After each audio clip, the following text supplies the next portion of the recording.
نحمدہ ونصلی علی رسولہ الکریم اما بعد فاعوذ باللہ من الشیطان الرجیم بسم اللہ الرحمن الرحیم۔ معزز سامعین، العزیز اکیڈمی عارف والا کی طرف سے منعقد کردہ یہ کورس جو کہ سیدنا عیسیٰ علی نبینا علیہ الصلوۃ والسلام کی حیات مبارکہ کے حوالے سے تھا، آج اس کا اللہ کے فضل و کرم سے آخری دن ہے۔ ہم اللہ تعالیٰ کے کروڑہ شکر گزار ہیں کہ بغیر کسی تعطل کے اور کسی پریشانی کے خیر و عافیت کے ساتھ ہمیں اپنا یہ منصوبہ اور یہ نصاب مکمل کرنے کی توفیق عطا فرمائی، اور وہ تمام لوگ جو اس کورس میں کسی بھی طرز پہ جنہوں نے شرکت کی، اللہ تعالیٰ ان سب کو اپنے پیارے پیغمبر صلی اللہ علیہ وسلم کی ختم نبوت کے دفاع کے لیے قبول فرمائے اور قیامت کے دن آپ صلی اللہ علیہ وسلم کی شفاعت کا مستحق بنائے۔ معزز سامعین، آج کا ہمارا آخری سبق اس حوالے سے ہے کہ قادیانیوں نے جب کتاب و سنت سے ان کو دلائل نہ ملے اور کتاب و سنت میں ان کا جو فریب نہ چل سکا، تو انہوں نے عبارات اکابرین کا سہارا لیا اور بزرگوں کی اور اسلاف کی کچھ عبارات کو انہوں نے اپنے موقف کے اس بات میں پیش کرنا شروع کیا۔ قادیانیوں کا ہمارے بزرگوں کی عبارات کو بطور دلیل کے پیش کرنا، یہ بطور دلیل نہیں بلکہ بطور دجل ہے۔ یہ دجل کرتے ہوئے ان عبارات کو پیش کرتے ہیں جس میں بہت زیادہ خیانت کا ارتکاب کرتے ہیں، اور بات جو جن اسلاف کی نقل کریں گے ان کی مبہم یا ایسی عبارت کو نقل کریں گے جو ان سے کسی نے سوال کیا اور انہوں نے اس کو اپنی کتاب میں نقل کیا، تو صرف نفس سوال کو نقل کر کے اس کو اس بزرگ کا عقیدہ قرار دے دیں گے۔ جیسے کہتے ہیں ڈوبتے کو تنکے کا سہارا، تو ڈوبتا تنکے کا سہارا تو لیتا ہے لیکن تنکے کی برکت سے وہ ڈوبنے سے بچ نہیں جاتا، ڈوبنا اس کا مقدر ٹھہرتا ہے۔ اس وقت پوری دنیا میں قادیانیت اپنے مذہب کے بودے پن کی وجہ سے، اپنی یعنی مکڑی کے جالے جیسے دلائل کی وجہ سے پوری دنیا میں قادیانیت ڈوب رہی ہے، اور انتہا درجے کا جھوٹ کا سہارا لے کر پوری دنیا سے جعلی خبریں بنا کر جعلی بیعت کا ڈرامہ کر کے وہ دنیا کو ورغلا رہی ہے کہ ہمارے ہاں ہمارا مذہب دنیا میں پھیل رہا ہے۔ یہ دجل ان کا اب زیادہ دیر چلنے کا نہیں ہے۔ دنیا ان کے کفر سے آشکارا ہو چکی ہے، اور وہ پسماندہ علاقے دنیا کے جہاں پر ابھی تک ذرائع ابلاغ نہیں پہنچے، یا جہاں پر ابھی تک مسلمانوں کی کما حق ہو وہاں پہ ایکٹیویٹیز نہیں ہیں، انہی پسماندہ علاقوں میں جا کر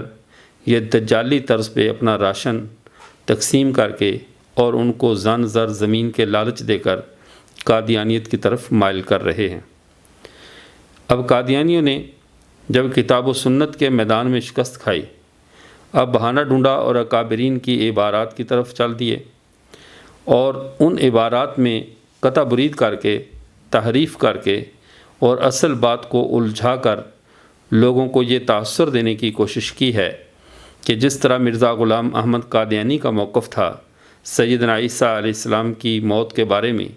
بین ہی ویسا ہی موقف فلاں فلاں فلاں بزرگوں کا اسلاف میں موجود ہے۔ میں نے جیسے پہلے عرض کیا کہ قادیانی ہمارے اکابرین کی باتیں بطور دلیل نہیں بطور دجل کے پیش کرتے ہیں، اور اس کا طریقہ واردات یہ ہے،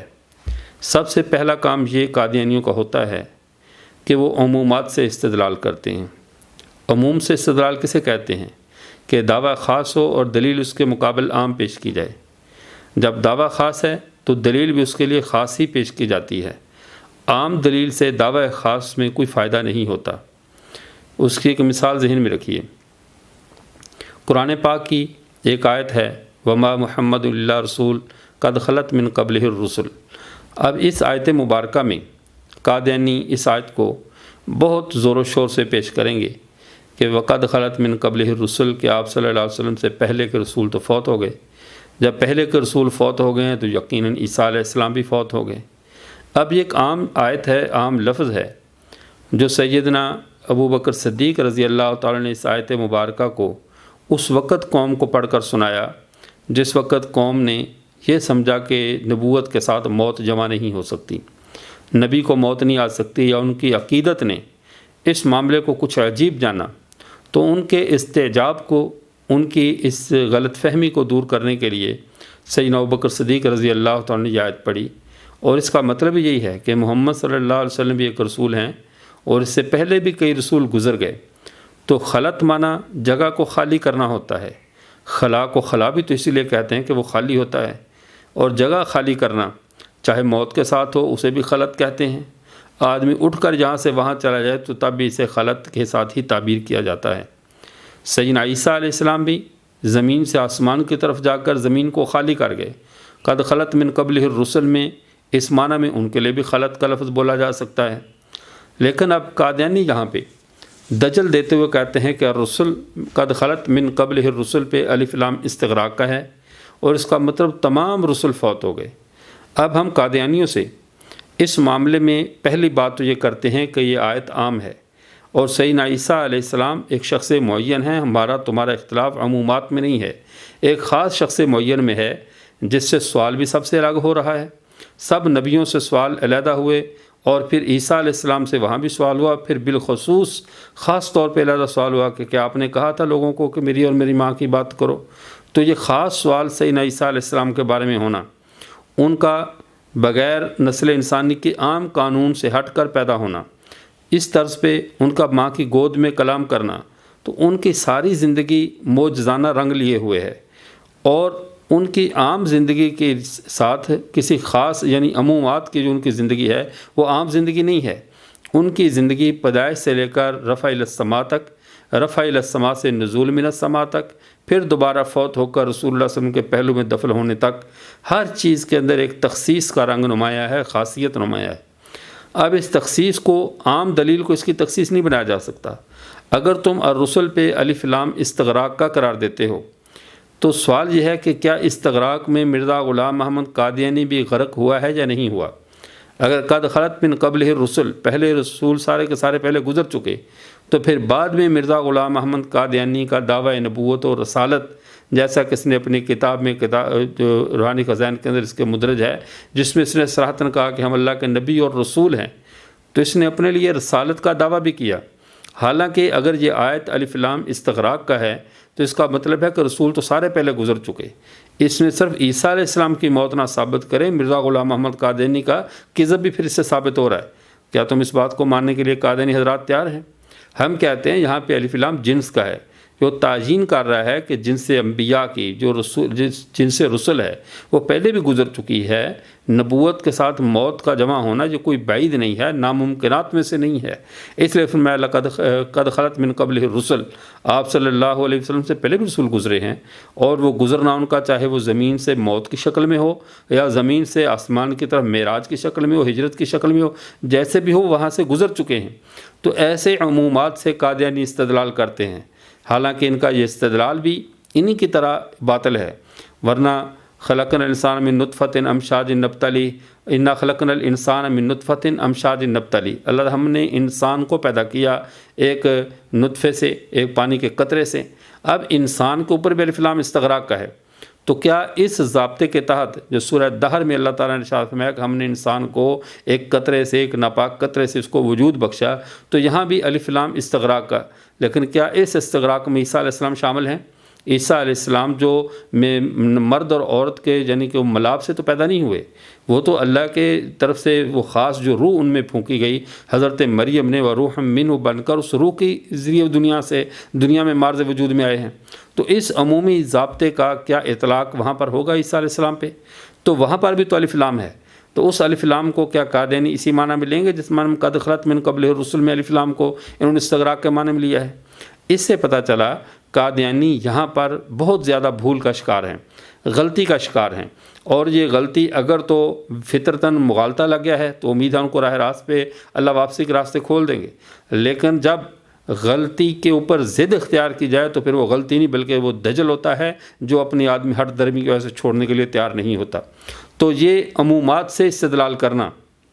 قادیانی جتنے بھی بزرگوں کی عبارات پیش کریں گے یہ ہمیشہ ان کی عمومی عبارت کو اٹھا کر سیدنا عیسیٰ علیہ السلام پہ فٹ کر دیں گے، حالانکہ عمومات اور چیز ہیں، جو مخصوصات ہیں وہ اور چیز ہیں۔ تخصیص جب دعویٰ خاص ہے عیسیٰ علیہ السلام کی کشمیر میں وفات ہو کر دفن ہونے کا اور رفع الی السماء کے عقیدے کی نفی کا، جب دعویٰ تمہارا یہ ہے کہ عیسیٰ علیہ السلام کشمیر میں دفن ہیں، وہ فوت ہو چکے، وہ آسمانوں کی طرف نہیں اٹھائے گئے، تو جب دعویٰ خاص ہے تو دلیل بھی خاص دو، لیکن دلیل خاص نہیں دیں گے۔ یہ قادیانیوں کا پہلا دجل۔ اور دوسرا طریقہ واردات کیا ہے؟ یہ جز وقتی موت کو کل وقتی موت بنا دیں گے، یعنی جہاں پر وقتی موت کا تذکرہ ہوگا اس کو بنا دیں گے کہ یہ مطلقاً موت ہے اور اس کو یہ ہمیشہ ہمیشہ کی موت کا تذکرہ ہے۔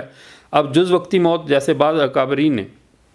بعض مفسرین نے، ہمارے یعنی مفسرین نے سیدنا عیسیٰ علیہ السلام کے رفع الی السماء سے پہلے چند ساعت کے لیے ان کے اوپر موت کا قول کیا کہ اللہ نے 3-4 گھنٹے کی ان پہ توفی طاری کی، ان کو توفی دی 2 گھنٹے 3 گھنٹے، کسی نے کہا 1 ساتھ 1 گھڑی ان پہ توفی طاری ہوئی اور وہ آسمان پر اٹھا لیے گئے۔ اور یہ وہ توفی نہیں تھی جس کے ساتھ انسان عالم برزخ کا بارڈر کراس کر جاتا ہے، بلکہ یہ وہ توفی تھی جو سیدنا عزیر علیہ السلام پر بھی آئی۔ 100 سال تک اللہ تعالیٰ نے ان کو روک کر رکھا، پھر ان کو دوبارہ واپس لوٹا دیا۔ اصحاب کہف پہ بھی وہ توفی آئی، اور مرزا غلام محمد قادیانی نے بھی اس توفی کو ضیاء عام میں تسلیم کیا ہے کہ نیند کے اوپر بھی موت کا اطلاق ہو جاتا ہے، کسی کو سلا دینا تاکہ کسی کی نیند طاری کر دینا، جیسے بڑے بڑے آپریشنز میں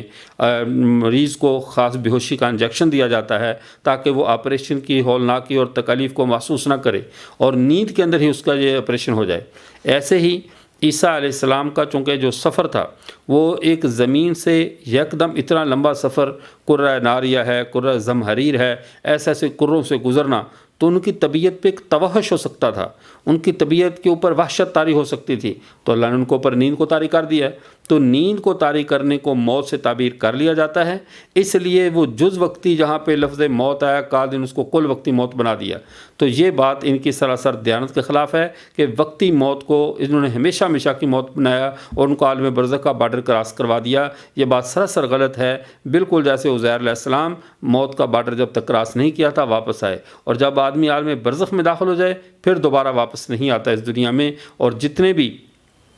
یہ معاملات ہیں ان میں اللہ تعالیٰ نے یعنی حضرت عیسیٰ علیہ السلام کا جو معاملہ رکھا ہے وہ سب انبیاء سے، سب لوگوں سے جدا کرنا ہے۔ اس لیے قادیانی ہمیشہ اول تو عمومات سے استدلال کر کے اپنے دعوے خاص کو ثابت کرنے کی ناکام کوشش کریں گے، اور دوسرے نمبر پہ یہ غلطی کرتے ہیں کہ سیدنا عیسیٰ علیہ السلام کے بارے میں جو یعنی روایات موجود ہیں، جو دلائل موجود ہیں، ان روایات اور دلائل میں تحریف کر کے اس کو کل وقتی موت بنا دیتے ہیں۔ بزرگوں نے اگر قول کیا ہے عارضی نیند کے طاری ہونے کا تو قادیان اس کو ہمیشہ ہمیشہ کی نیند بنا دیتے ہیں۔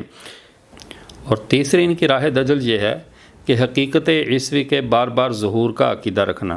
کہ عیسیٰ علیہ السلام کی جو حقیقت ہے وہ کوئی شخص معین نہیں، بلکہ یوں سمجھ لیجئے کہ یہ کوئی روح ہے جو ہر دور میں اپنا مورد تلاش کرتی رہتی ہے اور ہر دور میں کسی نہ کسی شکل میں ظاہر ہوتی رہتی ہے۔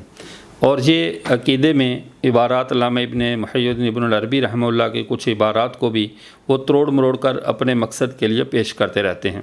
اب حقیقت عیسوی کے بار بار ظہور کا عقیدہ مرزا غلام محمد قادیانی نے، جیسا کہ گزشتہ اسباق میں یہ بات وضاحت سے آپ کے سامنے رکھی گئی کہ مرزا غلام محمد قادیانی یہ کہتا ہے کہ عیسیٰ علیہ السلام کے جانے کے 500 سال بعد جب ظلم بڑھا، یہودیوں کی تعدی بڑھی اور عیسیٰ علیہ السلام کے بارے میں ان کے الزامات اور اتہامات عام ہوئے، تو مسیح کی روح نے جوش مارا اور آپ صلی اللہ علیہ وسلم کی شکل میں ظاہر ہوئی۔ پھر میرے دور میں کرا، اور تقریباً 1000-1500 سال کے بعد جب دوبارہ عیسائی پادریوں کا دجل عام ہوا تو ان کی دجالیت کے مقابلے میں روح مسیح نے دوبارہ جوش مارا اور میری شکل میں ظاہر ہو گئی۔ چونکہ قادیانی ہمیشہ متضاد باتیں اپنی جیب میں رکھتے ہیں، جیسے وہ اپنی پٹاری میں ان کے ہر طرح کے بچے جمورے ہوتے ہیں، جہاں پر پھنسنے لگتے ہیں یہ دوسرا پوائنٹ پیش کر کے وہاں سے بھاگ نکلنے کی کوشش کرتے ہیں۔ یہی کام مرزا غلام محمد قادیانی نے کیا کہ حقیقت مسیح کے بار بار ظہور کا عقیدہ رکھا، ساتھ یہ بھی بھرپور طور پہ ترغیب دی کہ وہ میں ہی ہوں جو آ گیا ہوں، اور پھر ساتھ یہ بھی کہہ دیا کہ ہو سکتا ہے وہ بھی آ جائے کہ جس کے اوپر حدیثوں کے ظاہری الفاظ پورے آتے ہوں، میرے اوپر تو ظاہری الفاظ نہیں پورے آتے، تو وہ بادشاہت کے ساتھ دوبارہ آ جائے۔ تو یعنی اس کی بھی گنجائش رکھی تاکہ اگر کہیں پہ بالکل ہی پھنس جائیں تو یہ کہنے کی گنجائش ہو کہ نہیں ہم دوسرے کے بھی قائل ہیں، دوسرے کے آنے کی بھی ہمارے پاس گنجائش ہے۔ تو یہ نفاق سے بھرپور وہ طبقہ ہے جو اکابرین کے عبارات میں قطع برید کرتا ہے اور ان کی باتوں کو گھما کر پیش کرتا ہے۔ تو یہ تیسری ان کی طریقہ واردات وہ یہ ہے کہ حضرت عیسیٰ علیہ السلام کے بار بار ظہور کا، یعنی ظہور مسیح کا بار بار کا عقیدہ رکھنا۔ اور چوتھی ان کی عادت یہ ہے کہ نادر اور غیر معروف کتب سے غیر معروف حوالے پیش کرنا، اور جو معروف کتب ہیں ان کی پوری عبارات کے بجائے یعنی آدھی عبارات پیش کرنا جن سے اپنے مقصد کی عبارت یہ نکال سکیں۔ جیسے اب علامہ ابن تیمیہ رحمۃ اللہ علیہ جو پوری انہوں نے کتاب لکھی الجواب الصحیح لمن بدل دین المسیح، اور جنہوں نے فتاوی ابن تیمیہ میں بار بار عیسیٰ علیہ السلام کی حیات کا، ان کے نزول کا فتویٰ دیا، پھر ان کے بارے میں کہا کہ وہ حیات عیسیٰ علیہ السلام کی، ان کے بارے میں بھی ان عبارات کو تروڑ مروڑ کر کہا کہ وہ بھی عیسیٰ علیہ السلام کی وفات کے قائل ہیں۔ علامہ ابن حزم جو کہ ظاہری، ان کا نام ہی ظاہری اس لیے پڑ گیا کہ وہ حدیث میں تعویل کے راستے پہ بالکل نہیں چلے، یعنی منہ سمجھ لے کہ جس طرح قادیانی بالکل باطنی تحریک ہے، جس طرح وہ میسونی تھے اور اس طرح کے، تو علامہ ابن حزم بالکل اس کے برعکس چلے ہیں۔ قادیانی ہر روایت میں، ہر حدیث میں، ہر آیت میں تعویل، مجاز، استعارہ، کنایا، تشبیہات، تمثیلات، تو کئی راستوں پہ بھاگنے کی کوشش کرتے ہیں کہ آیت اور حدیث کے اوپر ہمارے عمل سے جان چھوٹ جائے۔ اس کے برعکس، بالکل برعکس، علامہ ابن حزم رحمۃ اللہ علیہ وہ ہر حدیث کے ظاہری الفاظ کو لیتے ہیں اور ظاہر پر عمل کرنے کی کوشش کرتے ہیں۔ اب ان پر بھی الزام عائد کر دیا کہ وہ بھی عیسیٰ علیہ السلام کی وفات کے قائل ہیں، حالانکہ وہ میں نے عرض کیا کہ جن بزرگوں نے بھی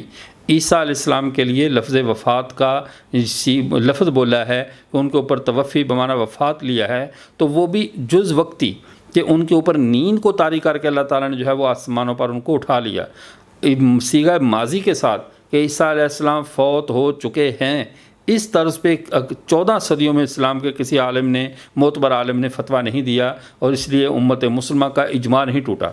اور امت کا اجماع بدستور قائم ہے کہ عیسیٰ علیہ السلام جو ہے وہ آسمانوں پر زندہ اٹھائے گئے اور آسمانوں پر موجود ہیں، قرب قیامت نازل ہوں گے، دجال کو قتل کریں گے۔ ان باتوں پر اجماع ہے، اور اجماع کے بعد جزیات اور افراد کا کسی کے اقوال کو لے کر آنا یہ اجماع کے دعوے کو مضر نہیں ہے، اور کیونکہ وہ اقوال اس پائے کے، اس سطح کے نہیں ہیں، چونکہ تضاد تب ہوتا ہے جب ایک ہی جہت سے ہو، جب جہات مختلف ہیں، وہ اس کو نیند کے اوپر توفی کا معنی بول رہے ہیں اور آپ ان کی مطلقاً موت کے قائل ہیں، ان کو کشمیر میں ان کو دفن بھی کرتے ہیں، تو اس لیے آپ کے لیے یہ گنجائش نہیں ہے کہ آپ بزرگوں کے اقوال کو اپنے موقف کی دلیل میں پیش کریں۔ پھر عموماً یہ ہوتا ہے، یہ بڑی بڑی کتابوں کے حوالے اس لیے پیش کرتے ہیں کہ کس نے پڑھنی ہے کتابیں، کون دیکھے گا، ہمارے دجل کیسے پکڑا جائے گا، لیکن یہ بات بھول جاتے ہیں کہ جس طرح لکل فرعون موسیٰ ہے، ایسے لکل دجال عیسیٰ بھی ہے۔ تمہاری ہر دجالیت کے لیے اللہ نے عیسیٰ پیدا کیے ہوئے ہیں جو تمہارے ہر دجل کا پردہ چاک کرتے رہیں گے، لیکن ان عیسیٰ سے مراد وہ عیسیٰ نہیں ہے جو تمہارا روز دوسرے تیسرے دن جو ہے وہ میڈیا پہ لے آتے ہو کو نیا نکال کر۔ یہ عیسیٰ وہ جو کہ تمہارے عیسیٰ علیہ السلام کی طرز پہ جیسے وہ آ کر دجال کو قتل کریں گے، یہ انہی کی طرز پہ تمہارے دجل کا پردہ چاک کرنے والے علماء کرام دنیا میں موجود ہیں۔ تو یہ عبارات میں قطع برید کرتے ہیں، عبارات میں دجل سے کام لیتے ہیں۔ اب ہم قادیانیوں سے یہ کہتے ہیں، اگر آپ حیات عیسیٰ علیہ السلام پہ ہمارے گفتگو کرنا چاہتے ہیں تو پہلے نمبر پہ عمومات سے استدلال نہیں ہوگا۔ عیسیٰ علیہ السلام ہمارا موضوع متعین ہے، وہ رجل متعین ہے، شخص متعین ہے، اور وہ ایک خاص فرد کا نام ہے۔ تو جب عیسیٰ علیہ السلام ایک خاص فرد کا نام ہے تو اب اس میں عموم سے استدلال نہیں ہوگا، بلکہ دعویٰ خاص ہے تو دلیل بھی خاص پیش کرنی ہوگی۔ جیسے ہمارا دعویٰ عیسیٰ علیہ السلام فوت نہیں ہوئے اور وہ آسمانوں پر زندہ موجود ہیں، تو آپ ہمارے مقابلے میں ایسی روایت پیش کریں کہ جیسے ہم کہتے ہیں ان عیسیٰ لم یمت وانہ راجع الیکم قبل یوم القیامہ، یہ حدیث مبارکہ در منصور میں موجود ہے کہ آپ صلی اللہ علیہ وسلم نے فرمایا عیسیٰ علیہ السلام فوت نہیں ہوئے اور وہ قیامت کے قریب تمہاری طرف آئیں گے۔ اب اس حدیث پر ذرا بعد میں کرنا، اس حدیث کی سند کے اوپر بحث بعد میں کرنا، پہلے ایک روایت تم بھی تو ایسی پیش کرو کہ ان عیسیٰ ماتا قال النبی صلی اللہ علیہ وسلم ان عیسیٰ ماتا، عیسیٰ علیہ السلام فوت ہو چکے ہیں، ایسا نہیں کریں گے۔ اب کیوں؟ صیغہ ماضی کے ساتھ عیسیٰ علیہ السلام کی وفات پر نہ کوئی حدیث صحیح سری موجود ہے اور نہ کسی بزرگوں کے کسی کے اقوال میں سے صحیح اقوال ثابت السند موجود ہے، ایسی کوئی بھی روایت موجود نہیں ہے، نہ قرآن پاک کو ایسی آیت موجود ہے کہ جس میں صیغہ ماضی کے ساتھ عیسیٰ علیہ السلام کے فوت ہو جانے کی خبر دی گئی ہو کہ وہ فوت ہو چکے ہیں، ان کو موت آ چکی ہے۔ باقی جو لفظ توفی مشترکات سے بھی اپنے دعوے پہ دلیل نہیں پکڑی جاتی۔ یہ لفظ جب مجازی معنی جس کا ہو سکتا ہے، جس کا مجازی معنی موت ہے، حقیقی معنی موت نہیں ہے، حقیقی معنی پورا پورا لینا ہے۔ جب حقیقی معنی پورا پورا لینا ہے تو اب وہ تمہارے خاص لفظ موت کے لیے لفظ توفی کافی نہیں ہوا، بلکہ لفظ توفی اس کا معنی پورا پورا لینا ہے، وہ موت کی شکل میں ہو، وہ نیند کی شکل میں ہو، وہ روح مال جسد رفع کی شکل میں ہو، جس شکل میں بھی ہو وہ تمہارے لیے اب دلیل نہیں بن سکتا۔ چونکہ اس مقام پہ مدعی آپ ہیں تو آپ کے مقابلے میں جب ہم نے احتمال پیش کر دیا تو اس ضابطے کو مرزا غلام احمد قادیانی نے بھی تسلیم کیا ہے، اذا جاء الاحتمال باطل الاستدلال، جب احتمال آ جائے تو استدلال باطل ہو جاتا ہے۔ تم نے احتمال پہ اپنا استدلال کیا، ہم نے احتمال کر پیش کر دیا تمہیں کہ اس سے یہ مراد نہیں ہے۔ توفی لفظ خاص سے اپنے موت کے معنی میں خاص نہیں ہے، بلکہ یہ مشترک لفظ ہے، تو مشترکات سے جو ہے وہ مخصوص عقائد پہ استدلال نہیں کیا جاتا۔ اب اس کے بعد عبارات آپ پیش کریں، عبارات ان کتابوں کی دیں جو کتابیں معاشرے میں معروف ہیں۔ ایسے ایک نام گھڑ کر فرضی سا نام فرضی عبارت پیش کر کے کہہ دینا وہ ایک کتاب ہے فریدۃ العجائب و نقدۃ الغدائب، اور پتہ نہیں طرح طرح کے نام گھڑ گھڑ کر جو بات عوام میں معروف نہیں ہے، غیر معروف حوالے نہیں پیش کریں، معروف حوالہ جات پیش کریں۔ پھر کسی بھی ہمارے اکابر کا 14 صدیوں میں ایسا قول تم نہیں دکھا سکتے جس نے صیغہ ماضی کے ساتھ عیسیٰ علیہ السلام کی وفات کی صراحت کی ہو، اور ساتھ اس نے صیغہ ماضی کے ساتھ عیسیٰ علیہ السلام کی وفات کی صراحت کی ہو، اور ساتھ اس میں انہوں نے موت عارضی نہیں بلکہ حقیقی موت مراد لی ہو، اور اس کا بار بار ظہور مسیح کا عقیدہ، حقیقت مسیح کے بار بار ظہور کا عقیدہ بھی نہ ہو، اور ان کی پوری عبارت تم پیش کرو گے، ان کا مضبوط موقف ساتھ دوسرا اس کے خلاف نہ ہو، تو دنیا جہان میں تم عبارت قابر ایسی لا کر پیش کر دو کہ یہ عبارت موجود ہے۔ تم عبارت پیش کرتے ہو لیکن ساتھ اسی بزرگ نے اگر کسی کی عبارت اگر اس کی ایک جملہ تم نے لیا ہے تو اسی کی تفصیلی عبارت بھی تو دیکھ لیں۔ جیسے حضرت ابن عباس رضی اللہ تعالیٰ عنہ کی یہ بات بخاری سے کہ انہوں نے کہا متوفی کا ممیتو کا، تو ممیتو کا کے لفظ کو حالانکہ اس میں بھی یہ ماضی کا صیغہ نہیں ہے کہ فوت ہو چکے ہیں، اس میں بھی وہی معنی ہے جو امت مسلمہ کر رہی ہے کہ میں آپ کو موت دوں گا، اور موت آئے گی عیسیٰ علیہ السلام پہ۔ ہم نے کب کہا کہ نہیں آئے گی؟ عیسیٰ علیہ السلام کو بھی موت کا پیالہ پینا ہے، ان کو بھی قبر کے دروازے سے داخل ہونا ہے عالم برزخ میں، ان کے لیے بھی وہی نظم ہے جو دوسروں کے لیے ہے، لیکن سر دست ان پہ یہ معاملہ نہیں آیا۔ جب سر دست فی الحال ان پہ یہ معاملہ نہیں ہے تو اب ممیتوں کا معنی یہ کرنا کہ میں نے تمہیں موت دے دی ہے، یہ اس کا معنی بنتا ہے، اس کا معنی بنتا ہے میں تجھے موت دوں گا۔ اور اسی حضرت ابن عباس کی جو تفسیر ابن عباس معروف ہے، ان کی طرف انتصاب معروف اس کا، اسی تفسیر میں جہاں سے آپ نے یہ تفسیر لی ہے اسی میں بار بار انہوں نے صراحت کی عیسیٰ علیہ السلام کے زندہ ہونے کی، رفع الی السماء کی، بما جسم ان کے آسمانوں پر جانے کی۔ جب ان کا مدلل اور مفصل عقیدہ موجود ہے تو پھر اس کے ہوتے ہوئے دوسری عبارتوں کی طرف آپ کیسے جا سکتے ہیں؟ اس طرح جن جن بزرگوں کی عبارتوں سے آپ نے استدلال کیا ہے ایسے آپ بزرگ پیش کریں جس کی اپنی تفصیلی عبارت، اپنا تفصیلی موقف اس عبارت کے خلاف موجود نہ ہو جس سے آپ لوگ استدلال کرتے ہیں۔ ایسا کوئی بزرگ آپ پیش نہیں کر سکتے کہ جس کی اجمالی عبارت آپ نے پیش کی ہو اور اس کی تفصیلی عبارت یا تفصیلی موقف اس کے خلاف موجود نہ ہو، اور اس کا تفصیلی موقف ہمیشہ امت مسلمہ کے ساتھ ہوگا۔ تو یہ عبارات کے حوالے سے آج کچھ اصولی گفتگو تھی آپ حضرات کی خدمت میں جو پیش کرنا تھی۔ اب چونکہ ہمارا یہ کورس کا جو آخری دن ہے تو بعض احباب کی طرف سے اس بات میں تقاضا آ رہا تھا کہ جو ہمیں وہ کتابوں کا سیٹ دیا جائے گا جس کی رجسٹریشن کے حوالے سے بات پہلے ہو چکی کہ یہ مکمل سیٹ کا بھی تعارف، تو یہ علامہ خالد محمود صاحب کی یہ کتاب ہے عقیدہ خیر الامم فی مقامات عیسیٰ ابن مریم، تو یہ تفصیلی کتاب جو کہ آپ نے نصاب میں مکمل اس کو پڑھا، یہ بھی اس کے بعد یہ عقیدۃ الامت فی معنی ختم نبوت، یہ ختم نبوت کے سمجھنے کے لیے مکمل نصاب ہے، اور یہ تیسری کتاب ہے ان کی عقیدۃ الاعلام فی الفرق بین الکفر والاسلام، کہ اس کے اندر کفر اور اسلام کے بنیادی ضابطے قوانین پوری تفصیل کے ساتھ اس میں موجود ہیں۔ اور یہ چوتھی کتاب ہے مرزا غلام محمد قادیانی اپنی تحریرات اور پیشن گوئیوں کے آئینے میں، تو یہ پورا 4 جلدوں کا جو سیٹ ہے نصاب ہے مکمل، تو اس میں مکمل مطالعہ قادیانی جس کا نام ہے، یہ مکمل نصاب کس شخص کے پاس موجود ہے؟ ایک تو یہ عام فہم ہے، یہ اسکولوں کالج یونیورسٹی کے لوگوں کے لیے بھی مفید ہے کہ اس میں زیادہ وہ سخت مذہبی اصطلاحات جو ہے نا، وہ مدارس کی جو علمی اصطلاحات ہیں وہ استعمال نہیں کی گئی، عام طریقے سے سمجھانے کی کوشش کی گئی ہے، تو یہ عام فہم یعنی مکمل سیٹ ہے، اور یہ آپ اور سند بھی الحمدللہ وہ ہمارے کورس کی تیار ہو چکی ہے، اور ابھی وفاق کے امتحانات سے فارغ ہو کر جیسے جیسے آپ حضرات رابطہ کرتے جائیں گے آپ تک آپ کی اسناد اور آپ کا یہ سیٹ جو ہے مکمل آپ تک پہنچا دیا جائے گا۔ اللہ تعالیٰ ہم سب کو اس کورس کا نفع نصیب فرمائے دنیا اور آخرت میں، ہمارے عقیدوں کی حفاظت فرمائے، اور ہمیں حضرت عیسیٰ علیہ السلام کے مقام منصب کا دفاع کرنے کی اور قادیانیت کے پھیلائے ہوئے غلط وساوس کا توڑ کرنے کی توفیق عطا فرمائے۔ وآخر دعوانا الحمدللہ رب العالمین۔